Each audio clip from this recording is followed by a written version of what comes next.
ಎಲ್ರಿಗೂ ನಮಸ್ಕಾರ. ಇವತ್ತು ನುಗ್ಗೆ ಸೊಪ್ಪು ದಾಲ್ ಮಾಡ್ತಾ ಇದ್ದೀನಿ. ಫಸ್ಟಿಗೆ ಎಣ್ಣೆ, ಸಾಸಿವೆ ಮತ್ತು ಇಂಗು, ಅದ್ರ ಜೊತೆಗೆ ಕಟ್ ಮಾಡ್ಕೊಂಡಿರೋ ಆನಿಯನ್ನು ಮತ್ತು ಹಸಿಮೆಣಸಿನ್ಕಾಯಿ, ಒಣಗಿರೋ ಮೆಣಸಿನ್ಕಾಯಿ ಇವೆಲ್ಲ ಹಾಕ್ಬಿಟ್ಟು ಫ್ರೈ ಮಾಡಿಕೊಂಡು, ಮತ್ತು ಚಾಪಾಗಿ ಒಂದು 4 ಆನಿಯನ್ ಕಟ್ ಮಾಡ್ಕೊಂಡಿದ್ದೀನಿ. ಸೊ ಅದನ್ನು ಚಾಪ್ ಮಾಡಿಬಿಟ್ಟು ನೀಟಾಗಿ ಸ್ವಲ್ಪ ಅದನ್ನು ಫ್ರೈ ಆಗಲಿ. ಅದು ಫ್ರೈ ಆಗಿದ್ದ ತಕ್ಷಣ ಒಂದು 4 ಟೊಮೊಟೊನ ಕಟ್ ಮಾಡಿ ಇಟ್ಕೊಂಡಿದ್ದೀನಿ, ಚೆನ್ನಾಗಿ ಚಾಪ್ಸ್ ಮಾಡಿ ಇಟ್ಕೊಂಡಿದ್ದೀನಿ.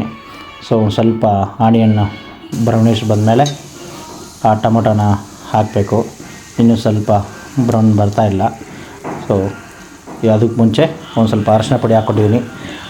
ಅರಶಿನ ಪುಡಿ ಹಾಕ್ಕೊಂಡು ಮತ್ತು ನೋಡ್ತೇವೆ ಹಾಗೆ ಸ್ವಲ್ಪ ಖಾರ ಪುಡಿ ಮತ್ತು ನಮ್ಮ ಇದರಲ್ಲಿ ಟೊಮೊಟೊ 4 ಹಾಕ್ಕೊಂಡಿದ್ದೀನಿ.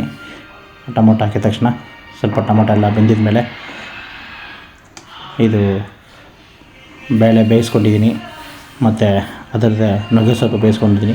ಅದನ್ನೆಲ್ಲ ಹಾಕ್ಬಿಟ್ಟು ಆಮೇಲೆ ಒಂದು ಸ್ವಲ್ಪ ಖಾರ ಕಮ್ಮಿ ಆಯಿತು, ಅದಕ್ಕೆ ಖಾರಕ್ಕೆ ಸ್ವಲ್ಪ ಖಾರ ಪುಡಿ ಹಾಕ್ಕೊಂಡು ನೆಕ್ಸ್ಟ್ ತುಪ್ಪ ಹಾಕ್ಬಿಟ್ಟು ಚೆನ್ನಾಗಿ ಕುದಿಯಕ್ಕೆ ಬಿಟ್ಟಿದ್ದೀನಿ. ಸೊ ಇದನ್ನು ಆರಾಮಾಗಿ ನಿಮ್ಮ ಮನೆಯಲ್ಲಿ ರೈಸಿಗೆ ಮತ್ತು ಚಪಾತಿಗೆ ಎಲ್ಲ ಪರ್ಫೆಕ್ಟಾಗಿರುತ್ತೆ.